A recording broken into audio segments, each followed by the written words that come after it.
It's best to incorporate the flour slowly so that flour doesn't go blasting all over your kitchen. Half cup more goes in. Ah! Oh, sorry.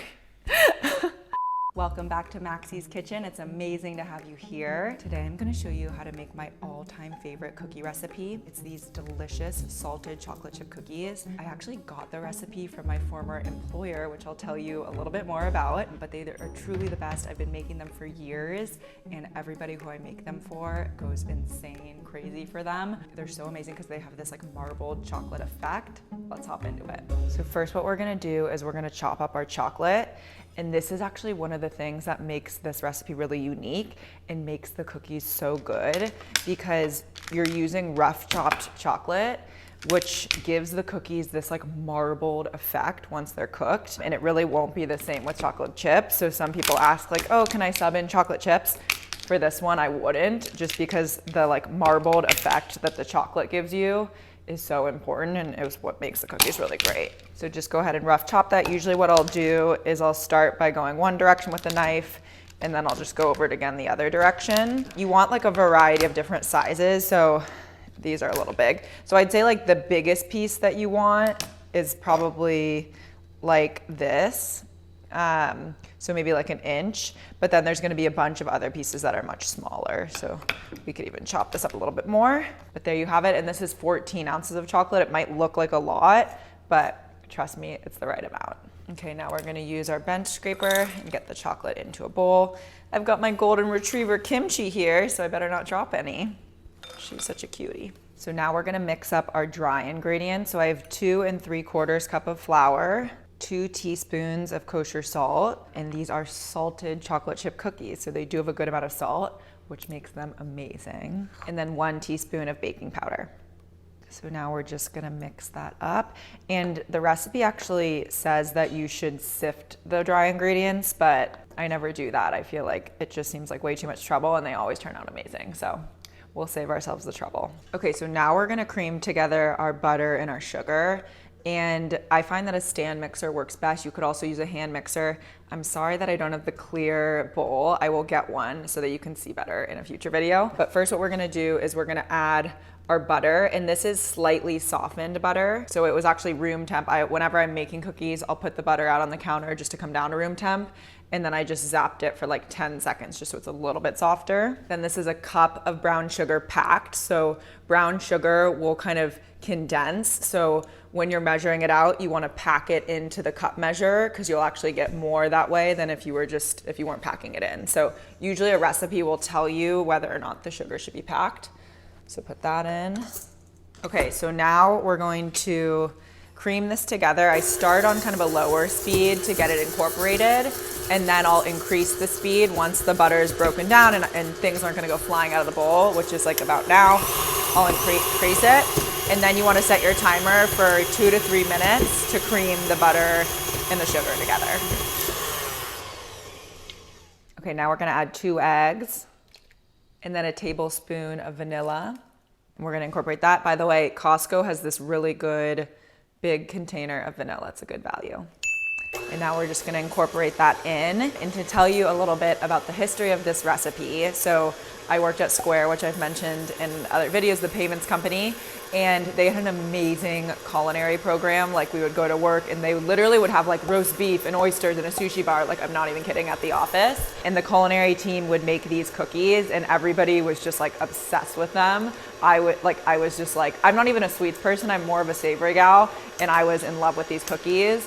And one year they sent out the recipe in a newsletter and I saved it and I've been making it ever since. This has been my go-to recipe for like, how long? I mean, like 8 years. Yeah, I think it was like 8 years ago that I started working there. So I'm excited for you to try it. They're so, so good. Okay, now that the eggs and the vanilla are incorporated into the butter and sugar mixture, you're just gonna scrape down the bowl with a spatula. And now what we're gonna do is we're gonna incorporate the flour. It's best to incorporate the flour slowly. So I usually incorporate it like a half cup at a time, and I'll show you another trick so that flour doesn't go blasting all over your kitchen. Okay, so we're gonna add our flour, again, about a half cup at a time. You wanna have the mixer on low speed for this. And the trick to making sure flour doesn't go all over the kitchen, blast off, is cover with a towel. This is my mom taught me. Hi mom, shout out if you're watching. And start on very low speed. That'll allow it to incorporate. And then before you take the towel off, you can kind of just like tap it like this, and then flour won't go all around your kitchen. Okay, so that flour is incorporated. So then what I do, oh, oops, not that direction. I stop it and then I'll add more and just gradually increase. Half cup more goes in. Ah! Oh, sorry. I thought I was doing the lock and then I did the speed. See, everybody makes mistakes and we're all good. Well, now you know what I mean about the blast off with the flour going everywhere. Hopefully that added some excitement to the video. And do you know what? It's not my fault. It's because I'm turned around because I have the mixer facing you. So usually the speed's on this side. It's on the opposite side. We're okay. Okay, so this is how it'll look.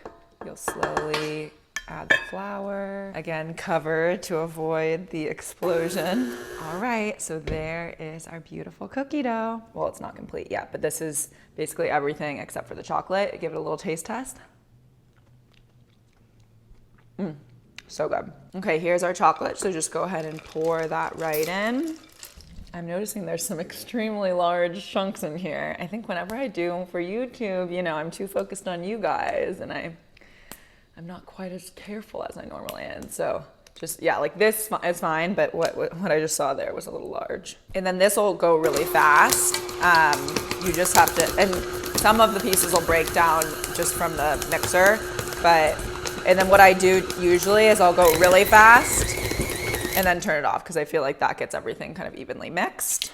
And there it is, folks. Beautiful, right? And I always have to like sample a little bit at this stage. Make sure it's not poisonous. It's good. Okay, so then just get it all into the bowl. Okay, so there is our gorgeous, gorgeous cookie dough. So good. And now we're gonna scoop it out and put it on cookie sheets. You're gonna need at least 2 cookie sheets this size, maybe 3, but you can also just do it in batches. Okay, and then I have this like 1-inch cookie scoop, and this is about the right size. And if you don't have a cookie scoop, I would definitely recommend investing in one because, you know, I'm sure you're gonna make cookies, even if it's just a couple times per year. This makes it so much easier, and then you'll use it for years and years. And just scoop those out and put little dollops. I usually do 3 rows by 4 rows. But yeah, I just love these cookies. They're the best. I make them every Christmas. Everybody, like my whole family gets super excited. They know that these cookies are gonna be made around the holidays. And then just throughout the year, like I'm gonna give some of these to my neighbor who just had a baby. Like if I'm ever just wanting to make something sweet, this is my go-to. Because I'm not even like a sweets person, I'm more of a savory gal, but these cookies are like next level, I'm telling you. Okay, so now what we're gonna do is we're gonna sprinkle some Maldon salt on the top of each little cookie dough ball. And if you're not familiar with Maldon salt, it has kind of a thick grain. So it's just like a really great finishing salt. I use it all the time on savory dishes as well as sweet dishes. And I really think the thing that makes these cookies incredible is that they do have that really delicious salty sweet. And I think most people would be surprised that like the best desserts do have a good amount of salt in them because that's what really brings out the sweet flavor and lets it shine. Another thing to mention is I always like to line my baking sheet with parchment paper when baking. I just think it's much more predictable. It'll make it really easy for the cookies once they're baked to come off the baking sheet. You're not gonna have any issues with sticking. So I definitely recommend that. And again, we're gonna just top that second tray with the Maldon salt. Okay, hello from the oven. So now we're gonna bake them at 350 for 12 to 14 minutes. And what you're looking for is the edges to start to become golden brown. And the center might still look a little underdone, and that's okay. Just look for those golden brown edges. Okay, timer went off. Let's check on them.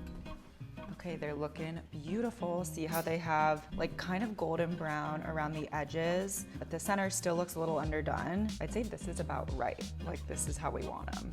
They look so good. And this is the batch that was on the bottom row, and they're not quite golden brown around the edges, so I'm gonna put these in a little longer. Sometimes the ones on different racks will cook at different rates, so keep that in mind.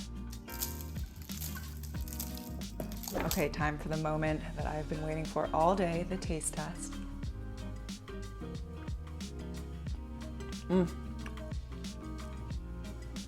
So good. The cookie has like this crisp exterior, but the inside is super like moist and tender. And then it has like that chocolate marbled throughout with that flavor punch from the salt on top.